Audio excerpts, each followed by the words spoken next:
I found that nothing in life is worthwhile unless you take risks. Nothing. Nelson Mandela said, "There is no passion to be found playing small and settling for a life that's less than the one you're capable of living." Now, I'm sure in your experiences in school and applying to college and picking your major and deciding what you want to do with life, I'm sure people have told you to make sure you have something to fall back on. Make sure you got something to fall back on, honey. But I never understood that concept, having something to fall back on. If I'm going to fall, I don't want to fall back on anything. I want to fall forward. I figure at least this way I'll see what I'm going to hit. Without consistency, you'll never finish. So do what you feel passionate about. Take chances.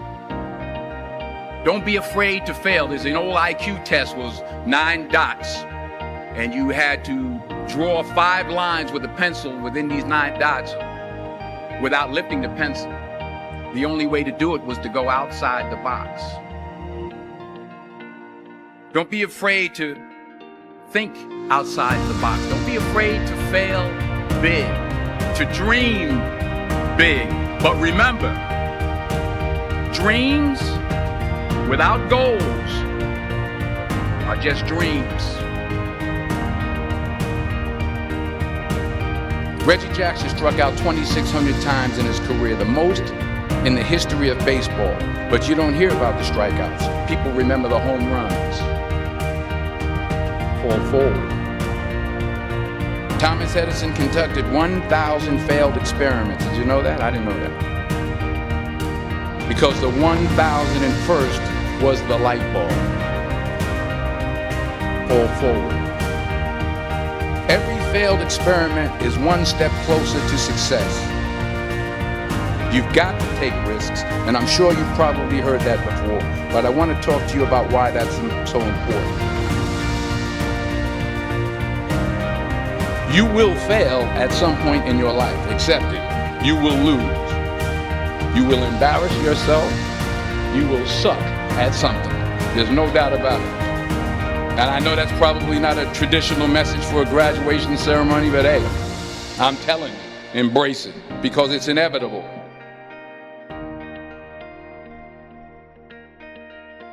In the acting business, you fail all the time. Early on in my career, I auditioned for a part in a Broadway musical. Perfect role for me, I thought, except for the fact that I can't sing. I didn't get the job.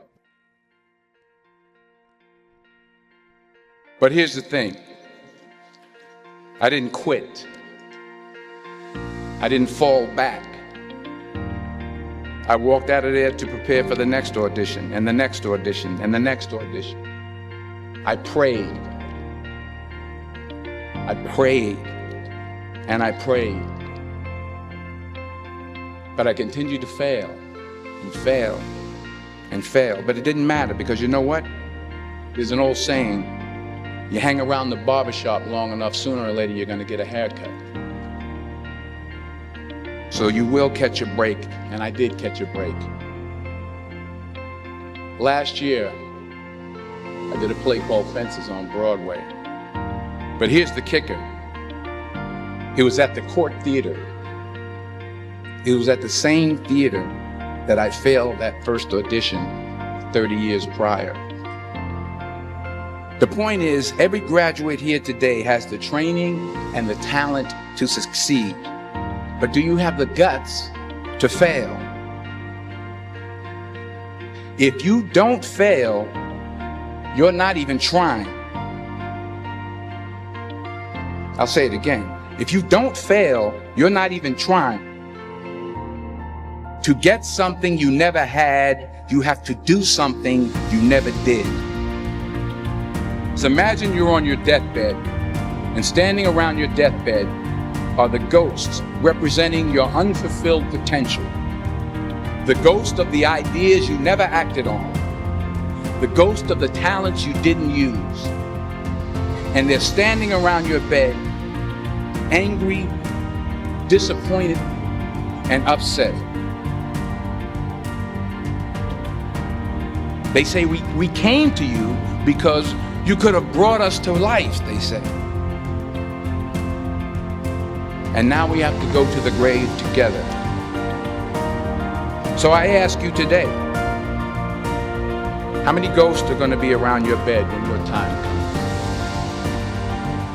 What are you going to do with what you have? I'm not talking about how much you have. Some of you are business majors, some of you are theologians, nurses, sociologists. Some of you have money, some of you have patience, some of you have kindness, some of you have love. Some of you have the gift of long suffering, whatever it is, whatever your gift is. What are you going to do with what you have? All right, now here's my last point about failure. Sometimes it's the best way to figure out where you're going. Your life will never be a straight path. I began at Fordham University as a pre-med student. I took a course called cardiac morphogenesis. I couldn't read it, I couldn't say it, I sure couldn't pass it. So then I decided to go into pre-law, then journalism. And with no academic focus, my grades took off in their own direction. I was a 1.8 GPA, and the university very politely suggested that it might be better to take some time off. I was 20 years old, I was at my lowest point. And then one day, and I remember the exact day, March 27th, 1975, I was helping my mother in her beauty shop. My mother owned a beauty shop up in Mount Vernon. And there was this older woman who was considered one of the elders in the town. And I didn't know her personally, but I was looking in the mirror, and every time I looked at the mirror, I could see her behind me, and she was staring at me. She just kept looking at me. Every time I looked at her, she kept giving me these strange looks. So she finally took the dryer off her head and she said something I'll never forget. She said, "Young boy, I have a prophecy, a spiritual prophecy."